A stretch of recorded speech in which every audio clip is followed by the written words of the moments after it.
మధ్య జనాలందరూ కూరగాయలను వదిలేసి మాంసం వైపు పడుతున్నారు. ఎందుకు? మాంసం హెల్తీ అనా న్యూట్రిషియస్ అనా కానీ మనం వెజిటబుల్స్ లో వెతకాలే కానీ వండుకునే విధంగా వండాలే కానీ వెజిటబుల్స్ లో కూడా మనకి చాలా ప్రోటీన్స్, విటమిన్స్, కాల్షియమ్స్ అన్ని ఇవ్వడం జరుగుతుంది. అండ్ ఒకసారి ఇష్టపడడం జరిగితే వెజిటబుల్స్ లో కూడా ఇంత టేస్టీ డిషెస్ ఉంటాయా అన్నవి అర్థమవుతుంది. వీడియోని చివరి వరకు చూడండి, అస్సలు స్కిప్ చేయొద్దు. Welcome to Saranya vlogs. మీరిచ్చే ఒక్క లైక్, ఒక్క షేర్, ఒక్క సబ్స్క్రైబ్ బట్టి మన ఛానల్ గ్రోత్ కి యూజ్ అవుతుంది. ముందుగా మనం చిక్కుడుకాయ తాలింపు అన్నాం కదండి. చిక్కుడుకాయలను అన్నిటినీ కూడా ఇలా మనము చిన్నగా కట్ చేసుకోవాలి. అంటే గింజలను మనం సపరేట్ గా తీసేసి తర్వాత ఆ చిక్కుడుకాయ పొట్టు ఉంటుంది కదా, దాన్ని మనం ఎంత సన్నగా కట్ చేసుకుంటే అంత బాగుంటుంది. అండ్ లేత చిక్కుడుకాయలు అయితే కర్రీ టేస్ట్ ఇంకా బాగుంటుంది. అండ్ గింజలు ఉంటే మాత్రం ఇంకా బాగుంటుంది. ఇందులో మనం వేసే ఇంగ్రీడియంట్స్ ఏంటిది? ఆనియన్స్ అండ్ పచ్చిమిర్చి. ఇంతకు మించి ఇంకొకటి ఉండదు. బట్ సూపర్ ఉంటుందండి. వేడి అన్నంలోకి కాదండి, జొన్న రొట్టెలకి, రాగి సంగటిలకి, చపాతీస్కి కూడా పర్ఫెక్ట్ గా ఉంటుంది. సో ముందుగా ఒక మట్టి కడాయి తీసుకున్నాను. అందులో తాలింపు కోసం ఆవాలు, జీలకర్ర అండ్ అల్లం వెల్లుల్లి పేస్ట్ వేసుకొని చక్కగా ఫ్రై చేసుకోవాలి. ఈ కర్రీ వండడానికి కూడా మనకి ఎంతో టైం పట్టదండి, ఎందుకంటే చిన్న ఇంగ్రీడియంట్స్ అండ్ లేత చిక్కుడుకాయలను తీసుకుంటున్నాం కాబట్టి ఈజీ అంటే ఈజీగా అయిపోతుంది. అండ్ ఇక్కడ అల్లం వెల్లుల్లి పేస్ట్ కొంచెం ఫ్రై అవ్వగానే నేను ఎండుమిరపకాయలు, పచ్చిమిరపకాయలు వేసాను. పచ్చిమిరపకాయలు మాత్రం పొడుగులని చీలించేసుకోండి, ఎందుకంటే చిన్నగా అనుకోండి చిక్కుడుకాయలలో కలిసిపోతుంది. మళ్ళీ మనం తినేటప్పుడు స్పైసీనెస్, కారం అన్నది ఉంటుంది. ఇలా మనం పొడుగులా కట్ చేసుకున్నాం అనుకోండి, మనము కలిపేటప్పుడు మన చేతికి అంటింది అంటే అది మనం తీసి పక్కకు పెట్టేయచ్చు. అఫ్ కోర్స్ లైక్ మనం ఆయిల్ లో ఫ్రై చేస్తున్నాం కాబట్టి అసలు మిర్చీలకి ఘాటు అన్నదే ఉండదు, ఎందుకంటే దాని స్పైసీనెస్ మొత్తము కూడా ఆయిల్ లోకి వచ్చేసి కర్రీ అంతా పడుతుంది. అండ్ ఇదంతా తొందరగా ఫ్రై అవ్వడానికి నేను సాల్ట్ కూడా వేసుకున్నాను. అండ్ మనం తినే కూరగాయలు డిఫరెంట్ కేటగిరీస్ ఉంటాయి. సో అందులో ఫస్ట్ మనం ప్రిఫర్ చేసేది ఏంటిది? తీగ జాతి అంటే సోరకాయ, బీరకాయ, చిక్కుడుకాయ, కాకరకాయ ఇలాంటివన్నీ వస్తుంది. సో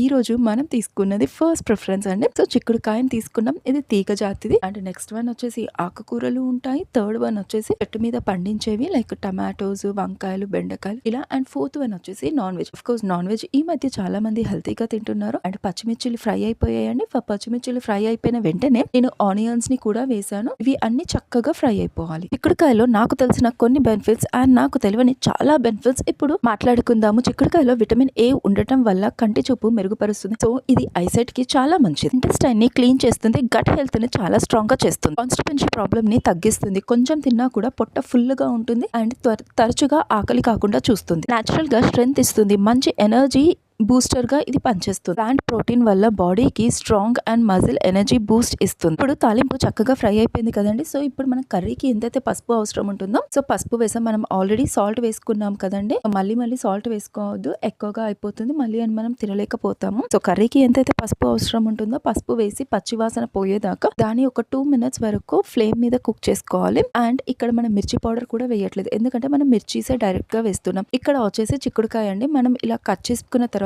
మనం వాటర్ లో ఇలా పెట్టామనుకోండి అది ఫ్రెష్ గా ఉంటుంది. సో చక్కగా అది వాష్ చేసుకొని మనం ఆ చిక్కుడుకాయలను అన్నిటినీ కూడా మనము కడాయిలో వేసుకొని చక్కగా కలిపేసుకోవాలి. గుర్తుపెట్టుకోండి, చిక్కుడుకాయలలో కూడా చాలా పురుగులు ఉంటాయి. అందుకని ఏంటిది, ఫస్ట్ వాటిని మనం విడదీసి ఆ తర్వాత చిన్నగా కట్ చేసుకోవాలి. అప్పుడు మనకు అందులో పురుగులు ఏమన్నా ఉన్నాయా అన్నవి మనం అది చూసుకొని దాన్ని పక్కకు పడేస్తాము. అండ్ ఇంకొకటి, చిక్కుడుకాయల్లో ఫైబర్ క్వాంటిటీ ఎక్కువగా ఉంటుంది. అండ్ గింజలలో కూడా చాలా ఫైబర్ ఉంటుంది. హెల్త్ కి కూడా చాలా మంచిది. ఎక్కువ శాతము పొట్టు పక్కకు పెట్టేసి కేవలం గింజలు, టమాటా వేసి మాత్రమే కర్రీ వండుతారు. ఆ రెసిపీ కూడా నెక్స్ట్ టైం ఫ్యూచర్ లో మన ఛానల్లో కూడా రాబోతుంది. అండ్ నా వీడియోస్ చూస్తున్న మన వ్యూవర్స్ కి, మన ఫ్రెండ్స్ కి, మన సబ్స్క్రైబర్స్ కి చాలా థ్యాంక్స్ అండి. ప్లీజ్ అండి దయచేసి నా ఛానల్ ని సబ్స్క్రైబ్ చేసుకోండి. అండ్ మన వీడియోస్ కి లైక్ చేయండి. చూడండి, నేను ఇలా ఎప్పటికప్పుడు క్లాత్ తోటి స్టవ్ ని క్లీన్ చేసుకుంటాను కాబట్టి మనం ప్రతిరోజు స్టవ్ ని వాటర్ పెట్టి క్లీన్ చేయాల్సిన అవసరం లేదు. అండ్ నేను పైన ప్లేట్ పెడుతున్నాను కాబట్టి మనం ఫ్రై చేస్తున్నాం కదా, కొన్ని కుక్ చేసుకోవడానికి చాలా టైం పడుతుంది. ఇలా మనము ప్లేట్ పెట్టి వాటర్ పెట్టామనుకోండి, ఒక్కొక్క డ్రాప్ అన్నది అందులో పడిపోయి మనకి ఈజీగా త్వరగా కుక్ అవుతుంది. అండ్ వెజిటేబుల్స్ లో కూడా వాటర్ క్వాంటిటీ అనేది తొందరగా డ్రై అవ్వదు. మనం డైరెక్ట్ గా కోల్డ్ వాటర్ పోసి వండడం కంటే కూడా, లేకపోతే హాట్ వాటర్ ని పోయడం కంటే కూడా, అండ్ ఇలా ప్లేట్ పెట్టి ఆ వేడికి తగ్గట్టుగా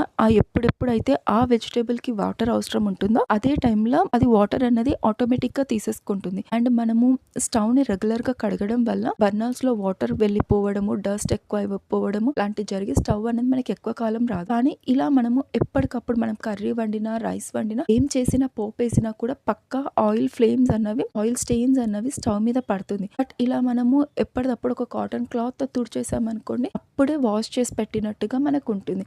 అండ్ అఫ్ కోర్స్ నేను వీక్లీ 2-3 టైమ్స్ పక్కా స్టవ్ అనేది క్లీన్ చేస్తాను. ఫ్రైడే అప్పుడు కానీ, సాటర్డే అప్పుడు కానీ, ఆర్ ఫెస్టివల్స్ ఉన్నప్పుడు. బట్ ఇలా మనం చేయడం అవుతుంది. అండ్ ఇంకొకటి, మనం ప్లేట్ పక్కన పెట్టేసుకొని ఆ ప్లేట్ పైన అన్నం గరిటె కానీ, కూర గరిటె కానీ ఇలా మనం పెట్టేసుకున్నాం అనుకోండి, మళ్ళీ ఆ స్టవ్ మీద కూడా మనకు ఆ కర్రీ స్టెయిన్స్ అన్నవి, అన్నం రైస్ స్టెయిన్స్ అన్నవి మనకి స్టవ్ మీద పడకుండా నీట్ గా ఉంటుంది. చూడండి, మనకి కర్రీ అనేది 50% కుక్ అయిపోయింది. అండ్ ఇందులో మనం వాటర్ ఏమీ పోయలేదు, జస్ట్ ఆయిల్ లో ఫ్రై చేస్తున్నాం. అలా అని ఆయిల్ కూడా ఎక్కువగా వేయలేదు, జస్ట్ 2 టేబుల్ స్పూన్స్ మాత్రమే వేసాం. కాకపోతే మనం పైన ప్లేట్ పెట్టాం కాబట్టి ఆ ఆవిరికి చక్కగా కుక్ అవుతుంది. ఇది జస్ట్ 5 minutes లో ప్రిపేర్ అయ్యే కూరగాయలండి. ఈజీ అంటే ఈజీ. మనం ఇందులో ఏమీ వేయలేదు. ఖాళీ పచ్చిమిర్చి, ఆనియన్స్, అల్లం వెల్లుల్లి పేస్ట్ వేసుకున్నాము, చిక్కుడుకాయలు వేసుకున్నాము, ఫ్రై చేసాము.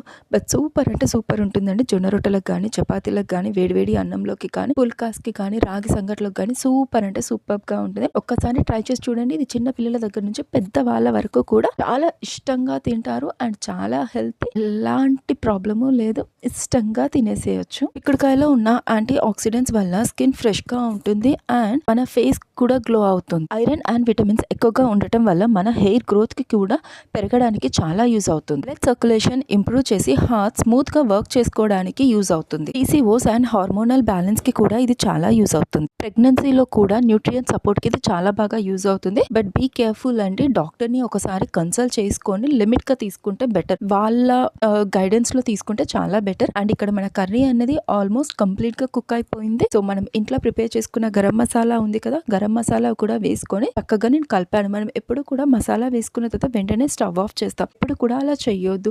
మసాలా వేసిన తర్వాత ఒక 2-3 minutes అనేది చక్కగా కలిపేసి మనం స్టవ్ ఆఫ్ చేసాం అనుకోండి, ఆ మసాలా అంతా కూడా మనకి కర్రీకి చక్కగా పడుతుంది. అండ్ ఇక్కడ చూడండి, మన చిక్కుడుకాయ తాలింపు అనేది ఈజీగా ప్రిపేర్ అయిపోయింది. అండ్ ప్లీజ్ అండి, మన వీడియో చూస్తున్న మన వ్యూవర్స్ కి, సబ్స్క్రైబర్స్ కి చాలా చాలా చాలా థ్యాంక్స్ అండి. ప్లీజ్ అండి, నా వీడియోకి లైక్ చేయండి అండ్ మన ఛానల్ కి సబ్స్క్రైబ్ చేయండి. అండ్ మీరు ఇచ్చే ఒక్క లైక్, ఒక్క షేర్, ఒక్క సబ్స్క్రైబ్ బటన్ మన ఛానల్ గ్రోత్ కి యూజ్ అవుతుంది. నేను మీ నుంచి ఒక్క సబ్స్క్రైబ్ బటన్ మాత్రమే ఎక్స్పెక్ట్ చేస్తున్నాను. సో అలా మనం ప్లేట్ లో వేసుకొని సర్వ్ చేసుకున్నాము అంటే వేడి వేడి చిక్కుడుకాయ ఫ్రై ప్రిపేర్ అవుతుంది. ఇది మనం వేడివేడి అన్నంలోకి కాదండి, రైస్, రోటీ, చపాతీ, రాగి సంకట్లో కూడా కలుపుకొని తినేసేయచ్చు. ప్లీజ్ అండి, ఒక్క సబ్స్క్రైబ్ బటన్ చెయ్యరు.